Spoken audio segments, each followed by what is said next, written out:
Hi Reddit. I'm Mila. I'm 27, and this happened a few years ago, but it still feels fresh every time I think about it. If you've ever had a monster-in-law, buckle up. One almost cost me my damn child. It all started with a family vacation idea my husband, Adam, thought would fix things. See, his mom, let's call her Linda, never liked me. Didn't matter that I treated Adam like gold. Didn't matter that we were happy. In her eyes, I'd never be good enough because I wasn't, in her words, clean blood. Yeah, real charming. She made little digs all the time. You know, if Adam had just stayed local, we wouldn't have all these complications. Are you sure you want to pass your kind of genes to our future grandkids? Adam would brush it off, awkward and spineless, saying that's just how she is. Spoiler. When people show you who they are, believe them. Anyway, the vacation. It was supposed to be simple. Just a long weekend trip to Florida, beach, sun, family bonding, all that fake Hallmark crap. Linda offered to fly with us. Give you a break with the baby, she said. My gut screamed no, but Adam guilt me into it. She's trying, Mila. Can't you at least meet her halfway? Yeah, I met her halfway, and she met me with a knife in my back. At the airport, everything was a mess from a jump. Linda insisted on holding our son, 3 years old at the time, during check-in. You're tired, honey. Let Grandma help. Against my better judgment, I let her. Adam ran off to find snacks. I checked the bags. When I turned around, they were gone. I'm not talking a few feet away. I'm talking vanished. Like someone snapped their fingers and erased my kid from the damn airport. I spun around like a maniac, heart pounding so hard I couldn't even think. Adam, where's your mom? Where's Liam? We ran, shouting, panicking, looking like lunatics. 5 minutes felt like 50. Finally, I spotted security gathered near Gate C. And there was Linda, standing with Liam like nothing happened, chatting up some random woman about how exhausting it is raising mixed kids these days. When she saw me running toward them, she smirked. Relax, Mila. He was with me the whole time. You overreact so easily. I grabbed Liam out of her arms so fast she almost stumbled. You left the terminal area. You left without telling anyone. I was getting coffee. He was fine. You're being dramatic. That wasn't the worst part. Because when Adam tried to defend me, tried to say it was serious, Linda dropped the real bomb. Maybe if you weren't so busy worrying about appearances, you wouldn't lose track of your child. Guess that's what happens when you mix bloodlines. No instincts left. In front of Adam. In front of security. In front of strangers. And that, Reddit, is when I realized you have no idea how deep the hate goes until it puts your kid at risk. After that airport stunt, you'd think Adam would have finally seen Linda for who she really was.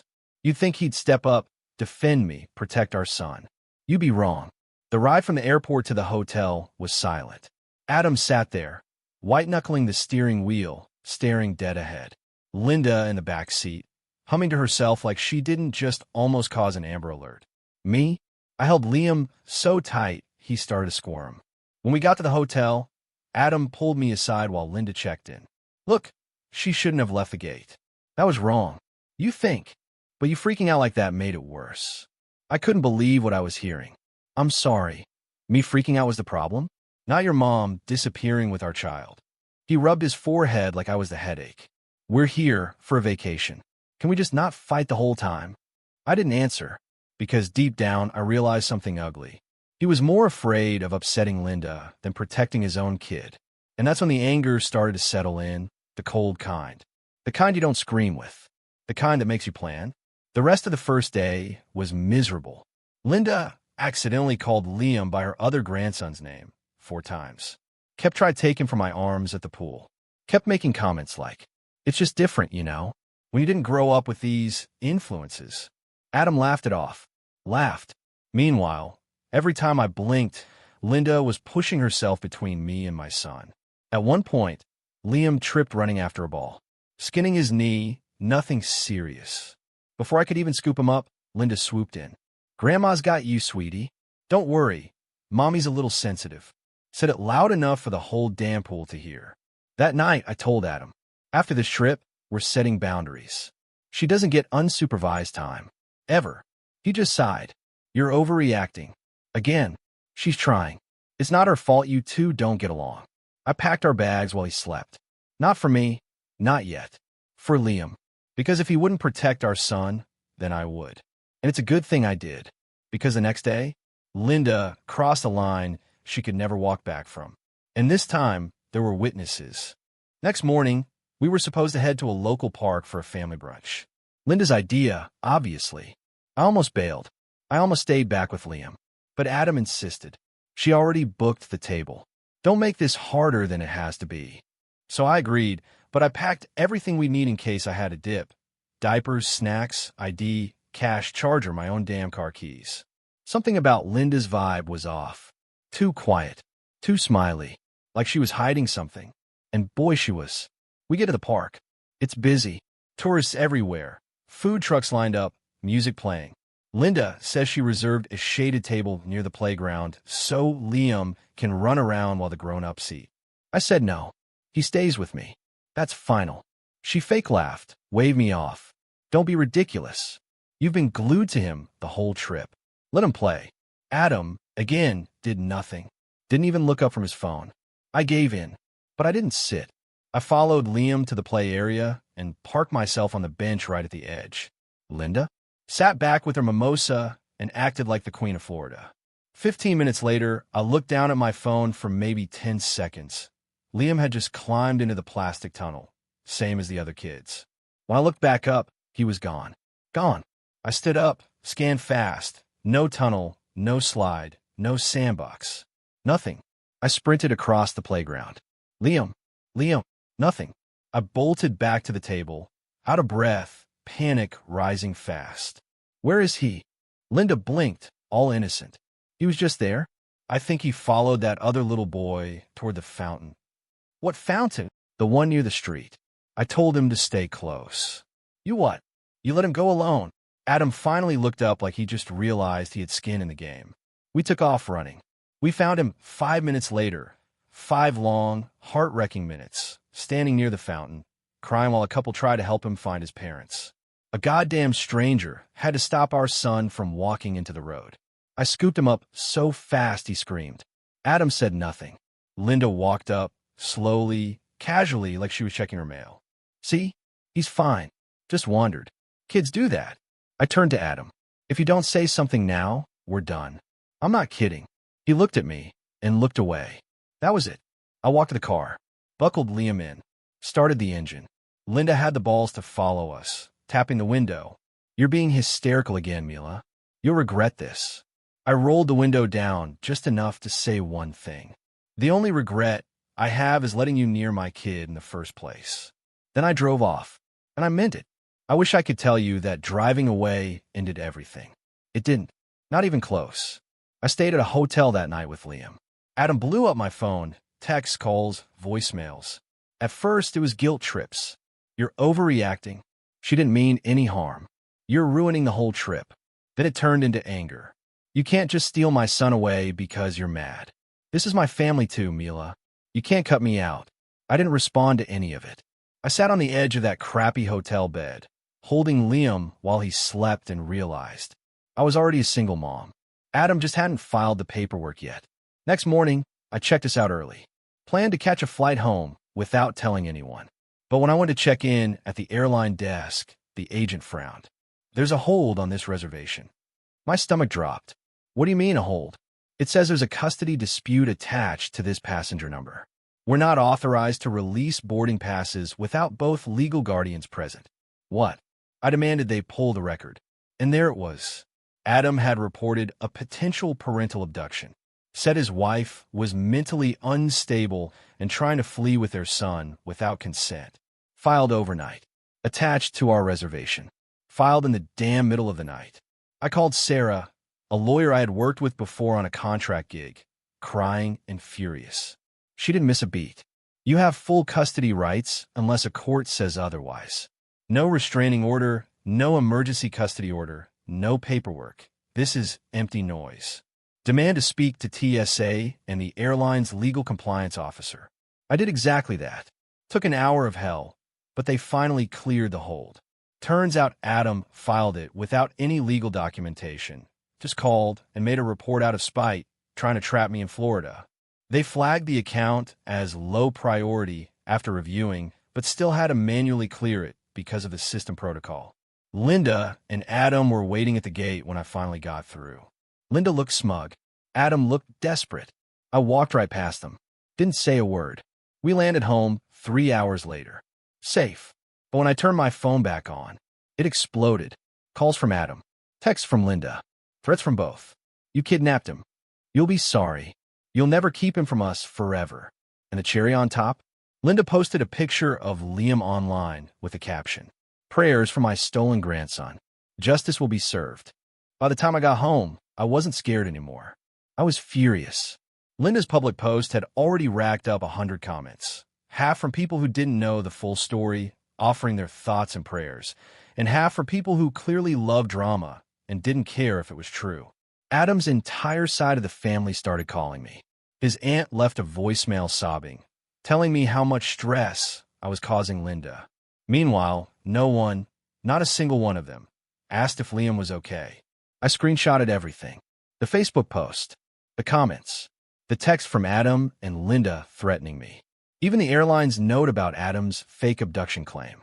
Sarah, the lawyer, went into full beast mode when I sent it all to her. They want to play games? Fine. Let's bury them in real paperwork. We filed for an emergency protective order against Adam and Linda.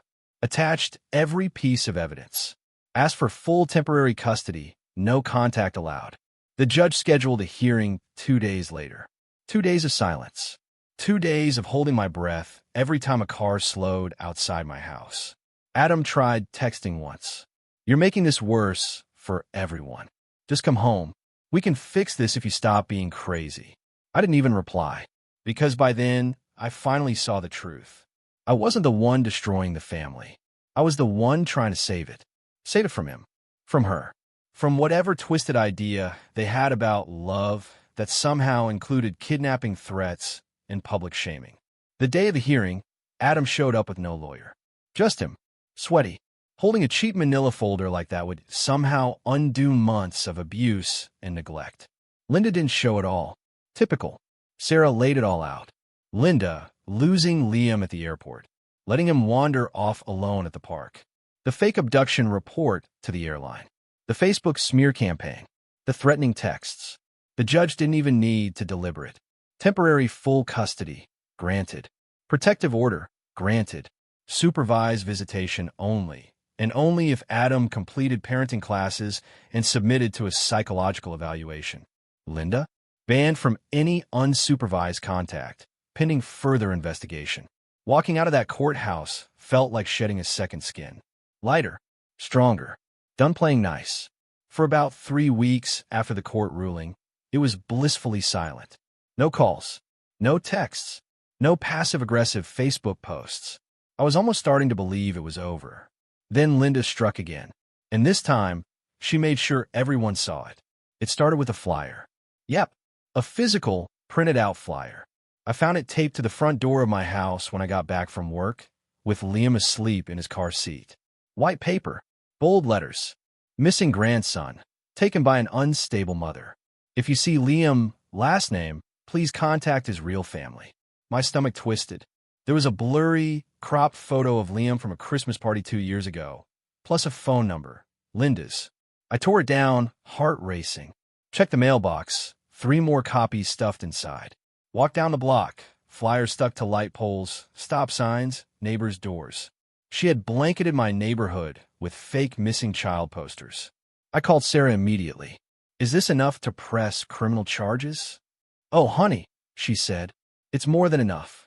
She told me to take photos of every flyer, collect copies, call the police immediately, and file a harassment and defamation report. I did exactly that. The police officer who came to my door was furious. She's weaponizing an Amber Alert system. That's not just harassment. That's filing a false report and public endangerment. They took statements, bagged the flyers as evidence, opened an official case, and they issued a warrant for Linda's arrest for harassment and distribution of false information. 2 days later, Linda got picked up at her fancy country club in front of all her old lady golf buddies. Cuffed, dragged out past the putting green, screaming about injustice and bloodlines and how my son deserved better. Adam tried calling me that night. Left a voicemail. How could you do this to my mother? I saved it, just in case. Meanwhile, my neighbors, the same ones who got those flyers, started knocking on my door. Not to accuse me, to apologize. We're so sorry, Mila. We didn't know. We're behind you. If you need anything, we're here. Even the grumpy old man 2 doors down brought over a casserole. Funny how fast people turn once they see who's really crazy. Linda's little stunt didn't just fail. It backfired so hard she lost every ounce of credibility she had left, legally, socially, financially. And me? I finally felt like I could breathe again. While Linda was busy destroying her own reputation one mugshot at a time, Adam decided it was his turn to fight for his rights. Translation: he tried to guilt and manipulate his way back into our lives. First, it was the fake apologies. Text after text.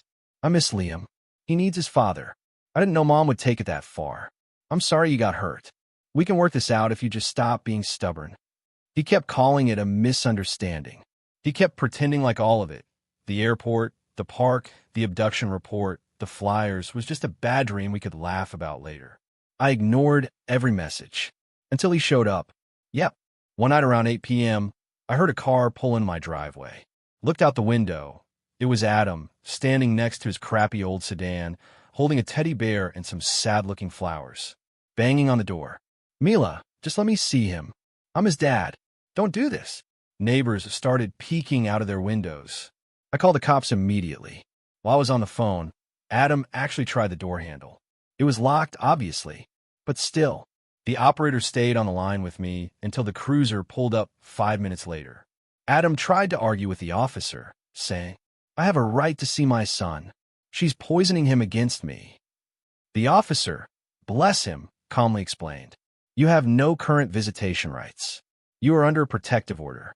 Step off the property or you're going to jail tonight. Adam backed off, barely. As he got into his car, he shouted, You're going to regret this, Mila. Nah, buddy. You're the one regretting everything. After that stunt, my lawyer filed to have the protective order made permanent. The judge didn't even blink. Permanent protective order, granted. Full custody, confirmed.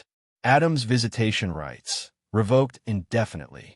He now needed to complete anger management classes, parenting classes, psychological evaluation, pay all court fees and legal costs, and reapply for custody after a minimum of 18 months.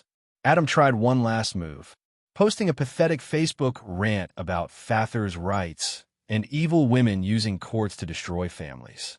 It got 3 likes, one from his weird high school buddy, one from his ex who still owed him $200, and one from Linda's dog's Instagram account. Pathetic.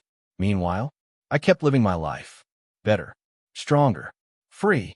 You'd think after getting cuffed at her country club and smeared all over town, Linda would finally crawl back into whatever miserable hole she came from. Nope. She still had one last grenade to throw, and she didn't care if it blew up her own damn life doing it. It started with a letter. Not an email. Not a text. An actual letter. No stamp. No return address. Just shoved in my mailbox, handwritten in messy cursive. I opened it, because curiosity kills, I guess. Inside was a 3-page rant. Highlights included how I brainwashed Adam against his family, how my dirty blood would curse Liam for life, how one day Liam would hate me for keeping him from his real family, and a classy closer. You may have one for now, but blood always wins in the end. Real normal grandma stuff, right? I immediately sent it to Sarah. She barely finished reading before snapping. We're going full scorched earth. See, violating a court protective order once is a problem. Violating it twice, after already being arrested, is the legal equivalent of jumping into a wood chipper wearing gasoline-soaked pants. Sarah filed a motion for criminal contempt the same day. Attached the letter. Attached the police report from the flyers. Attached Linda's prior harassment record. The judge wasn't playing anymore.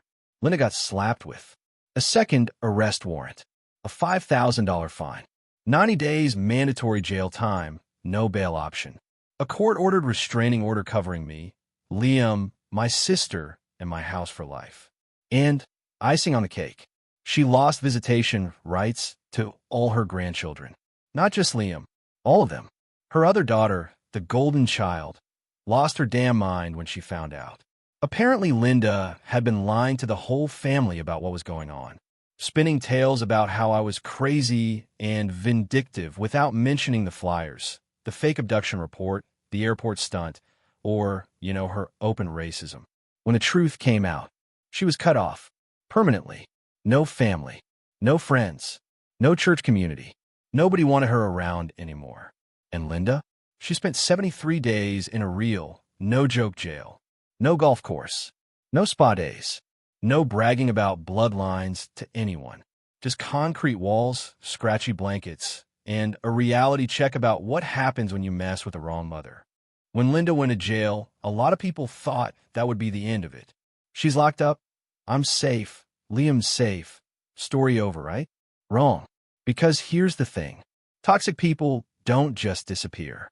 Even if they can't hurt you directly anymore, the damage they try to cause lingers unless you clean it out for good. And that's exactly what I plan to do. First step, lock down Liam's future. I met with Sarah again and laid it all out. I want zero chance Linda or Adam can ever drag us into court again. No loopholes. No someday he can petition. Nothing. Sarah grinned. You're thinking long-term. I love it. Let's set everything up ironclad. We filed for full, uncontested custody, final, permanent, irreversible unless I choose otherwise. A name change for Liam, already in process for months ago. A legal petition to terminate Adam's parental rights based on abandonment, harassment, and failure to support. A financial protection trust for Liam, in my name only, so no one could ever touch his assets. Adam didn't even contest the termination. After Linda's arrest, his name was mud. He knew fighting me would just cost him more money and dig his grave deeper. He didn't show up to the hearing, didn't file a single objection.